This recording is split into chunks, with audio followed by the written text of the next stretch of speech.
ایک جنازہ قبرستان کی طرف لے جایا جا رہا تھا۔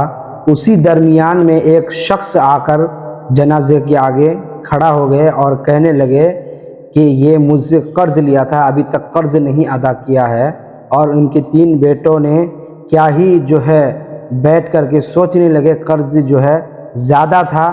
آگے کیا ہوا اس ویڈیو کو دیکھیں اور تمام امت مسلمہ تک شیئر ضرور کریں۔ دیکھیں اس ایک جنازہ قبرستان کی طرف لے جایا جا رہا تھا کہ اچانک ایک شخص آگے بڑھا اور چارپائی پکڑ کر بیٹھ گیا۔ لوگ حیران رہ گئے۔ وہ بلند آواز میں بولا، جب تک میرا قرض واپس نہیں کیا جاتا میں یہ جنازہ آگے نہیں لے جانے دوں گا۔ ہر طرف خاموشی چھا گئی۔ مرحوم شہر کا بہت بڑا تاجر تھا، کروڑوں کی جائیداد چھوڑ کر گیا تھا اور اس کے 3 بیٹے تھے۔ بیٹوں نے آگے بڑھ کر پوچھا، کتنا قرض ہے تمہارا؟ اس شخص نے جواب دیا، پورے 50 لاکھ۔ یہ سن کر تینوں بھائی ایک دوسرے کا چہرہ دیکھنے لگے۔ 1 گھنٹہ گزر گیا مگر وہ شخص بدستور چارپائی پکڑے بیٹھا رہا۔ لوگ بیٹوں کو سمجھاتے رہے، پیسے دے دو اور اپنے باپ کو یوں رسوا مت ہونے دو، مگر بیٹے کہنے لگے، اتنی بڑی رقم؟ ہمارے والد نے کبھی کسی قرض کا ذکر نہیں کیا، اگر 1 یا 2 لاکھ ہوتے تو ہم دے دیتے۔ وقت گزرتا گیا، 3 گھنٹے گزر گئے مگر وہ شخص اپنی جگہ سے نہ ہلا۔ آخر یہ بات مرحوم کی بیٹی تک پہنچ گئی۔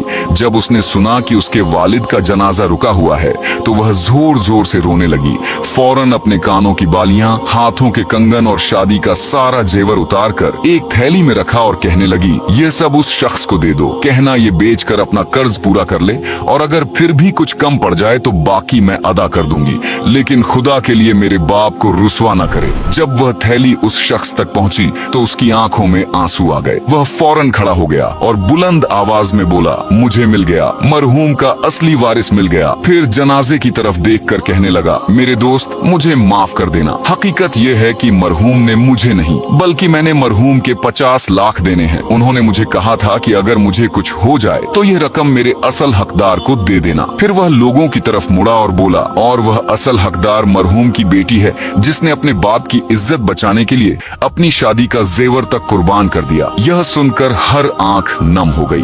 بیٹیاں اللہ کی رحمت ہوتی ہیں۔